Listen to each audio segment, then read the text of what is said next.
Baik, malam ini materinya adalah Awareness ISO 17025-2017.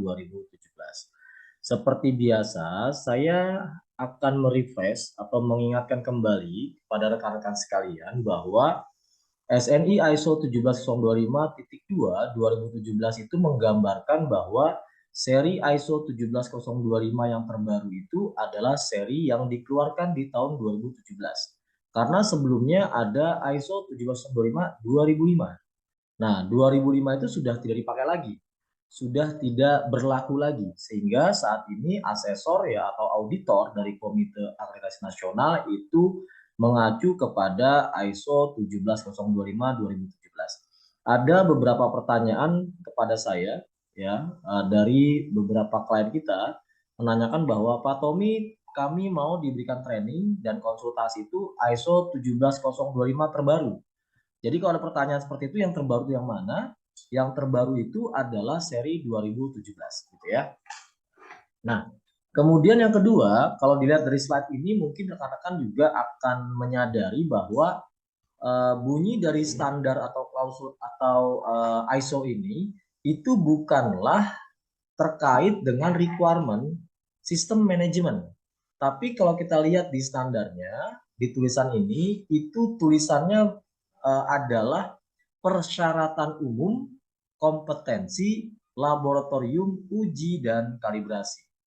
Jadi ini bukan sistem manajemen lab gitu ya. Nah ini yang saya ingatkan nih ke teman-teman sekalian ya. Jadi ISO 17025 ini bukanlah sistem manajemen lab. Bunyi ISO-nya bukan sistem manajemen lab. Seperti kita tahu bersama di ISO 9001 itu ada yang namanya sistem manajemen mutu. ISO 37001 ada yang namanya sistem manajemen anti penyuapan. Di ISO misalnya 45001 itu ada yang namanya sistem manajemen kesehatan dan keselamatan kerja. Jadi bunyinya sistem manajemen. Tapi ini berbeda. ISO 17025 ini bunyinya adalah persyaratan umum, kompetensi laboratorium, uji dan kalibrasi. Saya akan membahas filosofi dari ISO ini terlebih dahulu agar teman-teman memahami. Yang pertama, bahwa ini adalah persyaratan umum kompetensi lab. Jadi yang dimaksud persyaratan umum ini adalah apabila laboratorium kita ini ingin dinyatakan kompeten yang berkaitan dengan pengujian dan kalibrasi, maka kita diminta untuk memenuhi persyaratannya. Nah, kenapa disebut umum? Karena ISO 17025 ini tidak secara khusus untuk lab tertentu. Misal, hanya untuk lab pengujian kimia aja, atau hanya untuk lab pengujian misalnya mikrobiologi aja, atau untuk pengujian yang lain tidak. Jadi persyaratan ini berlaku umum selama lab itu melakukan aktivitas pengujian dan kalibrasi. Nah, saya akan menjelaskan filosofi yang kedua. Jadi yang pertama mungkin bisa diingat-ingat ya, terutama bagi Bu Ina dan Kaulia atau Kaukab terkait dengan 17025 karena kedepannya Kaulia dengan Bu Ina nanti yang akan kami persiapkan untuk menghandle proyek-proyek untuk ISO 17025. Jadi sekali lagi bahwa ISO ini adalah persyaratan umum kompetensi. Kompetensi siapa? Kompetensi laboratorium. Laboratorium apa? Laboratorium uji dan kalibrasi. Lab itu ada dua jenis saat ini. Ada lab yang melakukan aktivitas pengujian, ada lab yang melakukan aktivitas kalibrasi. Kalau teman-teman mungkin pernah mendengar alat ini udah dikalibrasi belum, gitu ya.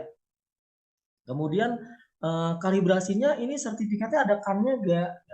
Dikalibrasi oleh lab yang sudah kan belum? Nah itu artinya alat-alat ukur kita itu dikalibrasi oleh laboratorium yang sudah terakreditasi ISO 17025. Jadi sekali lagi teman-teman harus tahu kalau nanti ada yang bertanya kepada kita, sebenarnya ISO 17025 buat lab apa sih? Ada dua jenis lab. Jadi jawaban kita adalah ISO 17025 itu untuk dua jenis lab. Yang pertama adalah lab pengujian, pengujian apapun. Sekali lagi ya, pengujian apapun, selama itu pengujian.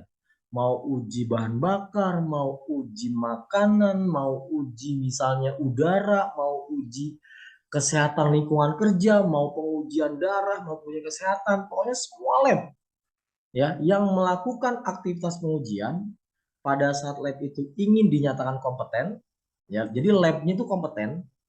Kalau bicara laboratorium yang kompeten itu berarti kan isinya SDM-nya kompeten, peralatannya itu terkalibrasi, metode ujinya valid atau standar, bahan bakunya itu sesuai dengan metode, kemudian lingkungan kerjanya standar.